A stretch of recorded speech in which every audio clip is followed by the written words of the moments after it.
지난달 29일 성사됐던 영수회담 추진 과정에서 공식 참모 라인이 아닌 함성득, 이명백 이 두 사람의 비공식 라인이 특사 역할을 맡아서 물밑 조율을 했다. 이런 한국일보의 단독 보도가 어제 있었습니다. 비선 논란이 불거진 건데 실제로 이 비공식 특사 존재한 게 맞는지 영수회담을 함께했던 더불어민주당 박성준 원내 운영 수석 부대표와 이야기 나눠보겠습니다. 의원님 안녕하세요. 네, 안녕하세요. 예. 비선이 있었습니까? 저는 전혀 모르겠더라고요. 예. 어제 그 뉴스 기사 보고 예. 아 이런 일이 있었나 하는 생각이 좀 들었습니다. 저도 깜짝 놀랐습니다.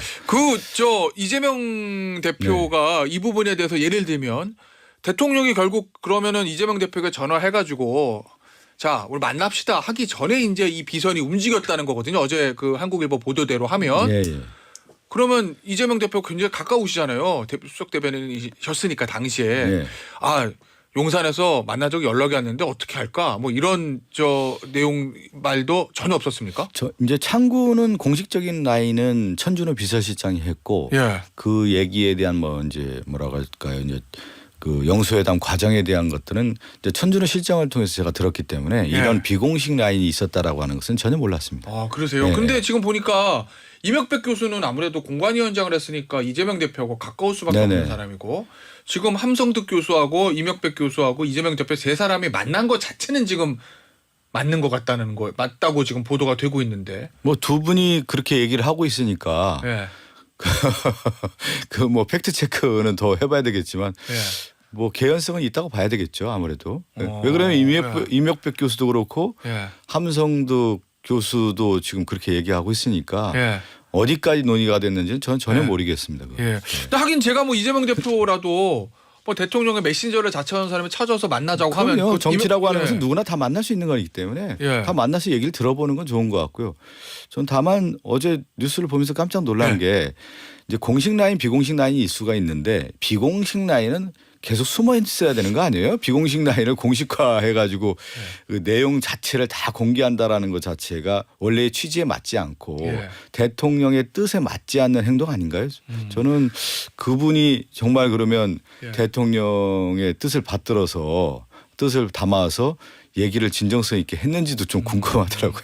하긴 함성득 교수도 그렇고 이명백 교수도 그렇고 어쨌든 만났던 사람들이 공개하는 것 자체가 좀 이상한 모양새긴 그럼요. 한데 그렇게 하면 안 되는 거고요. 저는 예. 근데 이제 이명백 교수의 내용을 보면 예. 지금에 있는 정치 위기를 극복하기 위해서는 협치를 넘어서 공치라는 개념을 쓰지 않습니까? 정치학자로서 그렇게 하기 위해서는 영수회담의 필요성에 대한 얘기를 하고 저는 그런 취지에 대한 것들은 아마 얘기할 수 있다고 보는데 그런데 함성득 교수의 발언 자체는 좀 놀라워요. 어떤 발언? 공개하지 않아야 될 공개를 했다라는 것 자체는 예를 들면 대통령 부부와 무슨 뭐 골프를 치자라고 대통령이 제안했다든가 예. 뭐 식사를 하자고 했다라든가 이러한 것은 아주 사적인 내밀한 관계에서 함성득 교수와 윤석열 대통령과의 얘기 아니겠습니까? 예. 이거를 이제 전달했다라고 하는 것을 함성득 교수가 언론에 얘기했다라는 건데 과연 함성득 교수가 이 얘기를 해야 되는 건지.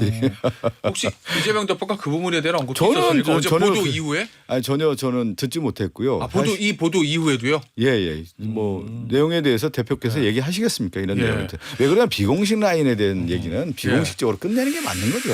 아니 지금 TV조선 보도 내용을 보면 함 교수 측은 이명백 교수가 먼저 이재명 대표에게 허락을 받았다. 뒷얘기를 공개하겠다고 해서 자기가 동행한 것이다. 이런 입장인데 이명백 교수 측은 나는 원래 인터뷰하지 않으려 했다. 뭐 이렇게 말이 좀 다르거든요. 함성득 교수 얘기 따르면 이거 공개되는 걸 이재명 대표가 알고 있었다는 얘기인데요. 그러니까 이런 진실 공방 자체가 잘못됐다는 거 아니에요. 어떤 대통령이 됐든 대표에 대한 이런 영수회담과 관련된 얘기를 할 때 우리가 예전에 얘기하면 이제 밀사라고 하는 표현을 쓰잖아요. 비공식 라인이라고 하는 것은 그것은 대통령 임기가 끝나고 한참 있다 정치 비사에 있어서 이런 일이 있었다 얘기하는 거지 지금 현직 대통령의 얘기를 너무 내밀한 관계에 대한 얘기를 이렇게 풀어내는 것 자체가 저는 맞지 않고 여기서 다시 또 진실 공방하는 것 자체가 대통령에도 그렇고 여야 영수회담에 대한 취지를 훼손시키는 거 아니겠습니까? 혹시 이게 이런 비선이 있었다는 거 네, 대통령실에서는 부인하긴 했지만 그게 공개되는데 어떤 배경이 있다고 보십니까? 글쎄 저는 전혀 모르겠어요. 그거는 그래요? 저는 함성득 교수의 그 개인적 결정 아닐까 이런 생각도 좀 들더라고요. 왜 그러면 행간의 의미라든가 맥락이라든가 있는 거 보면은 뭐 이런 표현이 맞는지 모르겠지만 이런 영수회담에서 내가 이런 역할을 했다라고 얘기하고 싶었던 거 아닌가 이런 생각도 좀 들 정도의 맥락을 보면 그런 생각이 좀 들었어요. 마지막 하나만 더 질문드릴게요. 어제 이제 국민의힘 당원 게시판에 윤석열 대통령 탈당 요구하는 당원들의 그런 얘기 있었다고 반발이 들었습니다. 있었다고 하는데 결국 두 가지인 것 같거든요. 비서실장 인선하는데 이재명 대표에게 대선 경쟁자는 배제하겠다. 아니 총리 아닙니까 총리? 총리. 비서실장은 대선 경쟁자 배제하겠다고 총리는 불편해야 할 사람을 기용하지 않겠다. 요 두 부분인 것 같은데 실질적으로 의제 조율할 때 총리나 비서실장에 대한 얘기도 있었습니까? 아니 저 공식적 의제 라인에 있어서는 전혀 없었던 것이죠. 그 얘기는. 그렇기 때문에 그 얘기 자체가 안 되는 거고 또 저희들은 공식적으로 그런 얘기를 했단 말이에요. 이제 뭐 이런 함성덕 교수의 얘기를 떠나서 민주당 입장에서는 총리 인선과 관련된 부분이 이제 언론에서 보도가 많이 나오지 않았습니까? 야당에 협조할 것이다. 협조를 구할 것이다. 뭐 인사 추천을 해달라는 얘기가 있다. 뭐 이런 얘기가 나왔는데 저희는 이미 총리 인선과 관련돼서는 대통령제 하에서의 대통령이 책임지고 인선을 하는 것이지 총리 인선을 먼저 야당에게 요청하는 것 자체가 대통령제의 취지에 맞지 않다라고 하는 것을 엄연하게 정책 선언을 했습니다 이미. 그러니까 이거는 자체가 무슨 비공식적인 라인에서 얘기하기 이전에 이미 언론 보도에서 상당히 많이 나왔던 것을 확실하게 당에서 매듭을 지었던 거죠 이거는. 알겠습니다. 의원님 내일 대통령의 취임 2주년 기자회견이 있습니다. 야당에서 가장 눈여겨보고 계시는 포인트는 어디가 있을까요? 저희는 그동안에 영수회담에서도 얘기했던 것이 윤석열 정권이 들어서고 나서 가장 큰 문제가 볼 때는 몇 가지가 있는데 집약적으로 표현했을 때 민생이 굉장히 어려운 거란 말이죠. 민생 회복을 위해서 진정성 있는 대책을 내놓을 수 있느냐에 대한 부분을 그동안에 계속 얘기해왔던 거고요. 또 하나 이제 국정기조와 관련된 부분이 분명히 있단 말이에요. 특히 헌법적 가치라고 하는 국방 안보 면에서의 최상병 문제 아니겠습니까? 그리고 정치라고 하는 것은 결국 공정과 상식을 얘기했고 억울한 사람을 풀어주는 것 말이에요. 한 맺힌 사람은 풀어줘야 되는 건데 억울한 사람 만들고 한 맺히게 하는 정권이라고 하는 부분에 있어서 국민의 질타가 이어진 거 아니겠습니까? 그 최상병 문제라든가 또 대통령 주변에 있는 가족들의 얘기들 김건희 여사와 관련된 부분들도 이번 총선에서 민의가 대통령이 이 부분에 대해서는 자기의 생각 아니면 이제 대통령으로서의 이 헌법적 가치에 대한 수호로서의 이 문제를 어떻게 처리할 것이냐에 대한 물음이 있었지 않았겠습니까? 그럼 이런 메시지도 저는 담아야 된다고 봅니다. 그리고 국정 2년을 회고하면서 정말 무엇을 위해서 일했는지에 대한 내용도 얘기해야 되지만 국민들이 요구에 대한 것들을 충분히 수용할 수 있는 그런 자세가 있어야 된다 이렇게 봅니다. 결국 이제 가장 중요하게 보시는 게 최상병 특검에 대한 생각 그리고 22대 국회에서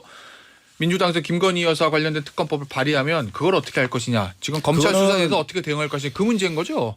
아니 이제 제가 얘기한 것처럼 그 지금 자체가 이제 위기가 복합 위기의 상존의 시대라고 하는 거예요. 전 세계 위기가 이렇게 있는데 이 위기에 대한 인식과 진단이 대통령이나 윤석열 정권이 정말 제대로 인식하고 있는지 진단하고 있는지가 나와야 되지 않겠습니까? 그 부분이 있는 거고 또 하나는 국내적인 부분에 있어서의 국정을 이끌어가는 데 있어서 정말 국정기조가 제대로 됐는지에 대한 부분을 얘기를 해야 되는데 이번 총선에서 잘못됐다는 심판을 받은 거 아니겠습니까? 그렇다고 하면은 이번 이 임기 2년을 맞이하는 기자회견에서 그런 내용을 담아야 된다. 이건 당연한 거 아니겠습니까? 민주당이 일관된 입장이지만 국민의 요구 아니겠습니까? 알겠습니다. 이 최상병 특검 관련해서 지금 여권에서 보니까 이제 조건부 수용론 얘기가 나와요. 거부권을 행사하되 만약에 공수처 수사 종결 이후에 추진하면 받겠다라는 이런 류의 조건부 거부권 얘기 나오는데 그분은 어떻게 보세요? 저는 여기서 윤석열 대통령도 그렇고 윤석열 정권이 이 문제에 대해서는 국민들이 바라보는 시각이 있잖아요. 정정당당하게 특검 받아야 되는 겁니다. 무슨 조건부 걸고 무슨 뭐 시한 걸고 이런 게 아니라 이미 최상병 특검이 지금 9개월 지났다. 이거 진실 규명하자. 내가 당당하게 받게. 그동안에 윤석열 대통령이 검사로서 대통령 후보로서 비춰졌던 모습 있잖아요. 돌파하고 정정당당한 모습. 이 관련된 대통령실이 연관되어 있는데 이거 특검 받겠다. 그렇게 가야만 이 위기를 극복하는 것이지 전제 조건을 달고 뭔가 숨기려고 하는 모습에 있어서는 국민들이 수용하기는 어려울 것이다 이렇게 보입니다. 알겠습니다. 이 만약에 대통령 거부권 행사하고 재의결 안 되면 22대 다시 이거 추진하실 거죠? 저희는 민주당. 민주당에서 그렇게 얘기하고 있지 않습니까? 당 대표도 그렇고 지금 박찬대 원내대표도 계속 얘기하고 있는 문제죠. 재의결 거부권 행사하면 그 재의결 정족수 맞출 수 있을 거라고 보세요? 저는 그렇게 먼저 접근하면 안 된다고 봐요. 제가 처음에 얘기한 것처럼 이 최상병과 관련된 이제 최해병과 관련된 윗선 개입 의혹 아닙니까? 대통령실 관련된 국방부, 지금 해병대 사령부, 경찰청 이런 권력기관들이 다 연관되어 있는 문제이기 때문에 저는 권력자도 조사할 수 있다라고 하는 것이 조사해야 된다고 하는 것이 윤석열 대통령의 그동안의 일관된 입장이었고 그런 입장에서 대통령이 된 거 아니겠습니까? 그렇다고 하면은 이 문제를 무슨 그 국회의 숫자의 문제가 아니라 국민들이 바라본 시선에서 국민들이 요구하는 시선에서의 답을 내놓는 것이 맞는 것이지 그렇게 가서는 저는 만약에 거부권을 행사했다. 민심이 저는 제가 어제 그런 표현을 썼는데요. 파란이 일어날 겁니다. 그게 어떤 의미예요? 저도 그 질문을 좀 드리려고 그랬는데 거부권을 행사하면 전국에 파란이 일어날 거다. 그 파란이라는 게 민심의 파란이라는 거죠. 지금 그 총선의 민의가 이 정권의 심판인데 결정적 계기가 저는 보수도 그렇고 진보도 그렇고 상식적인 국민이라고 하면은 이 거부권의 행사에서는 안 된다라고 하는 것이 민심인데 그럼 민심의 파도라는 것이 어마어마할 것이다라는 표현 아니겠습니까? 그게. 아니 혹시 예를 들면 어제 이제 박찬대 원내대표가 홍철호 정무수석 만나고 나서 이제 한 얘기인데 대통령 입장이 궁금하고 최혜병 특검 관련해서 거부하면 전국에 파란이 상당하다. 이게 이제 원내대표가 한 얘기거든요. 신임 원내대표가. 그러면 사실은 거대 야당을 대여 전략을 책임지는 원내대표가 전국에 파란일 것이라는 얘기는 아니, 그런 뜻이 아니라 뭔가 지금 후속 카드들을 준비하고 있다는 걸로 들려서 그게 아니라 이제 거부권을 행사했을 경우에 지금 민심이 이번 1차적으로 경고를 내린 거 아니겠습니까? 회초리를 들었다는 표현 아니겠습니까? 그랬을 때 저는 이제 대통령실이나 대통령도 이 문제를 좀 심각하게 받아들여야 된다. 그런 말씀이신 거죠. 혹시 만약에 대통령 거부권 행사하면 22대 들어가서 민주당이 준비하고 있던 뭐 얘기 나온 김건희 여사 특검법 그다음에 뭐 한동훈 전 비대위원장 특검법 이건 뭐 조국 혁신당에서 준비하는 거긴 하지만 그다음에 이제 각종 수사에 대한 특검법 얘기 나오던데 그거를 순차적으로 타타타닥 발의해서 통과시키겠다 뭐 이런 의미입니까? 아니 그건 22대 이제 개원이 돼서 그 우리가 얘기하는 상임위 배정이라든가 전제적으로 끝나고 또 22대 국회가 해야 될 일 있지 않겠습니까? 또 이제 여야 협상이라는 게 분명히 있기 때문에 그건 점차적으로 논의하는 문제겠죠. 그렇지만 저희는 민주당은 일관되게 최상병 특검과 관련된 입장, 김건희 여사에 대한 특검에 대한 입장은 분명히 내놓은 거기 때문에 22대에서도 처리할 수밖에 없는 거고요. 혹시 이런 부분도 있어요, 의원님? 만약에 대통령이 이걸 받아들이면 22대 국회 원구성 협상회라 이런 부분들에서 국민의힘에게 좀 룸을 좀 열어줄 수는 있으나 대통령이 이걸 거부하면 그냥 강공식으로 밀어붙이겠다 이런 생각도 그거는 깔려 별개 있습니까? 문제 아니겠습니까? 왜 그러냐면 이거는 사실 규명 진실 규명에 대한 문제이고 원구성과는 다른 문제 아니겠어요? 원구성대로 국회 22대가 진행돼야 할 문제인 거고 이 진실 규명과 국민들이 요구하는 이 요청 사항에 대해서 해결할 문제는 다 별개 문제 아니겠습니까? 뭐 전국의 파란이라는 표현을 쓰니까 그게 뭐 궁금해서. 제가 얘기한 것처럼 민심이 그만큼 상당히 이 문제에 대해서 어떻게 하겠느냐라고 좀 추이를 지켜보는데 국민의 뜻에 반하는 국민의 뜻을 거부하는 거부권을 행사해서는 되겠냐 이런 의미입니다. 알겠습니다. 이제 특검 얘기가 계속 나오고 있는데 국민의힘 쪽에서도 지금 맞불 특검 얘기가 나왔습니다. 보도 보셨겠지만 비례대표 김민전 당선자가 김건희 여사 특검을 받는 대신에 김혜경 여사와 김정숙 여사에 대한 특검도 하자. 이른바 삼김 여사 특검 얘기를 꺼냈는데 이거 어떻게 보세요? 그게 국민의 설득력이 있겠습니까? 김민전 당선인이 정치학자라고 하는데 그 말이 국민에게 설득력이 있겠습니까? 그건 전혀 타당하지 않은 얘기고요. 그렇게 접근하고 민심을 왜곡하고 호도하고 프레임을 전환시키려고 하는 것이 이제 안 먹히는 거 아니겠습니까? 그대로 드러난 거 아니겠어요? 총선에서. 저는 이 수사와 관련된 것을 윗선 개입이라고 하는 부분이라든가 김건희 여사 특검에 대한 의혹이라든가 이런 김건희 여사 주가 조작이라든가 명품백 의혹에 대해서 국민들이 궁금해하고 있지 않습니까? 그 궁금증을 먼저 풀어내야 되는 것이죠. 알겠습니다. 민정수석실 얘기 좀 해볼게요. 어제 이제 김주현 민정수석 임명하면서 대통령이 이제 직접 설명을 했습니다. 민정수석실 신설하는 것에 대한 민주당 입장은 어때요?